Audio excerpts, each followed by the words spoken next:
সোমবার মহাসপ্তমী পান্ডুয়ার জামনা অঞ্চলের জামনা ও ভোপুর চেতুয়া বাটিকা বৈচি অঞ্চলের বাটকে ও বৈচি চৌমাথা বেরেলা কোচমালি অঞ্চলের গয়লাপাড়া সার্বজনীন দুর্গাপূজা ও সিমলাগড় অঞ্চলের পোটবা দুর্গাপূজা কমিটির পূজা উদ্বোধনে সামিল হলেন প্রাক্তন বিধায়ক তথা হুগলি জেলা পরিষদের সদস্য মানস মজুমদার। এদিন পুজো উদ্বোধনে এসে আর্থিকভাবে পিছিয়ে পড়া মানুষদের ডেঙ্গুর হাত থেকে বাঁচাতে মশারি বিতরণ ও বিভিন্ন মণ্ডপ পরিদর্শন করলেন মানসবাবু। বেরেলা কোচমালি অঞ্চলের গয়লাপাড়া পূজা কমিটিতে উপস্থিত হয়ে মানসবাবু বলেন, অনেকবার বলে যে অনেকবার তারা আর্থিক অনুদান পায় রাজ্য সরকারের, আমরা পাই না।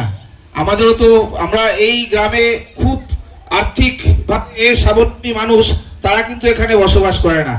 অনেক মানুষ, বেশিরভাগ মানুষ তারা কিন্তু দিন আনে দিন খায় এমন মানুষও এখানে বসবাস করে। আমরা অনেক কষ্ট করে মায়ের আরাধনা করি। আমরা আমাদের যে ধর্মচারণ, সেই ধর্মচারণটাকে আমরা এগিয়ে নিয়ে যাওয়ার চেষ্টা করছি। তো সেখানে যদি রাজ্য সরকারের অনুদান পাওয়া যায়, দেখুন আপনাদের যে আবেদন, সেই আবেদনে সাড়া দিয়ে বাংলার মুখ্যমন্ত্রী এবছর আপনাদেরকে 1,10,000 টাকা দিয়েছেন এবং আমার মনে হয় এই 1,10,000 টাকা আপনাদের কাছে অমৃতের সমান।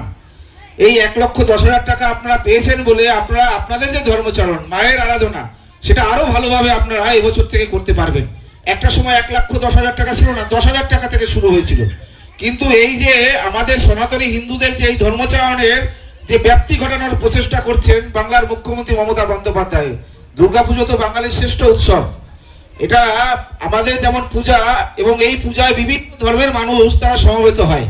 সেই উৎসবটাকে আরো বৃহৎ জায়গায় নিয়ে যাওয়ার জন্য বাংলার মুখ্যমন্ত্রী রাজ্যের সরকারি ভান্ডার থেকে 1,10,000 টাকা আপনাদের দিয়েছেন। দেখুন, আপনি 1,10,000 টাকা পেয়েছেন, আবার অন্য রাজনৈতিক দল, বিরোধী রাজনৈতিক, তারা হাইকোর্টে গেছে যে এইভাবে সরকারি টাকা সনাতনী হিন্দুদের তাদের ধর্মাচরণের জন্য দেওয়া যায় না, দেওয়া যাবে না, বন্ধ করুন। এটা হাইকোর্টকে বলেছে, গত বছরও বলেছে, এবছরও বলেছে। প্রত্যেক বছর পুজোর আগে তারা হাইকোর্টে যায়, কিন্তু হাইকোর্টের মহামান্য বিচারপতি তারা গত বছরও বলেছে যে এই টাকা মানুষের টাকা, সরকারের টাকা মানে মানুষের টাকা। তো সেই টাকা তো মানুষের হাতে যাচ্ছে ঘুরপথে, অতএব এই টাকা বন্ধ করা যাবে না। এটা বাংলার শ্রেষ্ঠ উৎসবে দেয়া হচ্ছে এবং সেই শ্রেষ্ঠ উৎসব তারা যদি সঠিকভাবে হিসাব সরকারের কাছে পেশ করে প্রত্যেক বছর, সেখানে দিতে কোনো অসুবিধা নেই। অতএব এটা দেওয়া হবে। এবছরও হাইকোর্ট একই কথা বলেছে। এবছরও বিরোধী শক্তি যারা আছে তারা মুখে সনাতন ধর্মের কথা বলে, মুখে মানুষকে আমরা সনাতনীদের আমাদের বিভ্রান্ত কথা করার কথা বলে, ধর্মের কথা বলে, কিন্তু আমাদের ধর্মাচরণের জন্য আমাদের সরকার টাকা দিচ্ছে, আমরা যাতে পুজোটা আরো ভালো করে করতে পারি তার জন্য টাকা দিচ্ছে।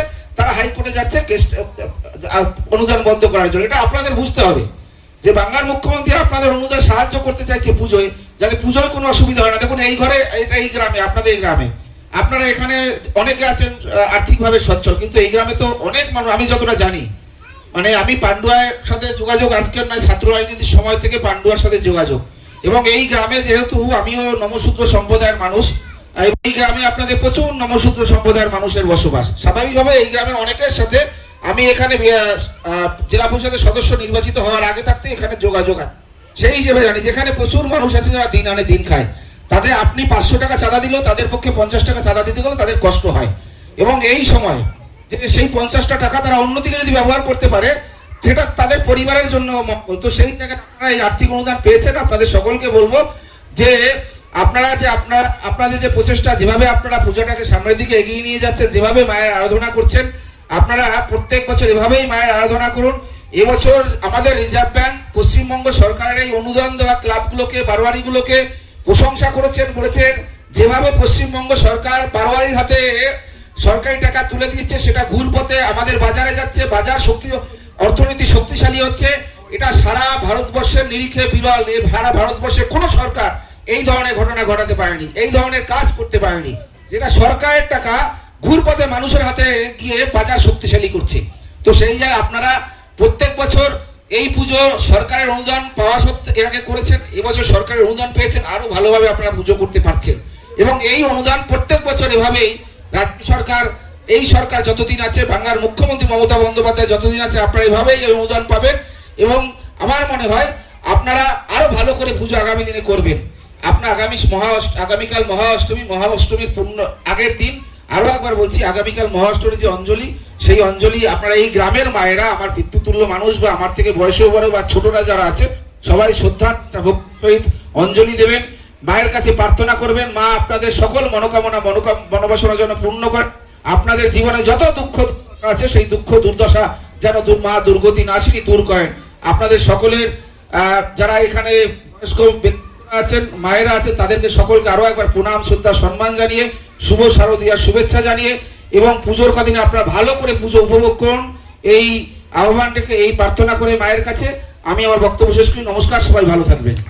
পূজা কমিটিকে এই প্রথম 1,10,000 টাকা অনুদান দেওয়ায় মুখ্যমন্ত্রীকে ধন্যবাদ জানিয়েছেন ক্লাব সভাপতি থেকে সদস্যরাও।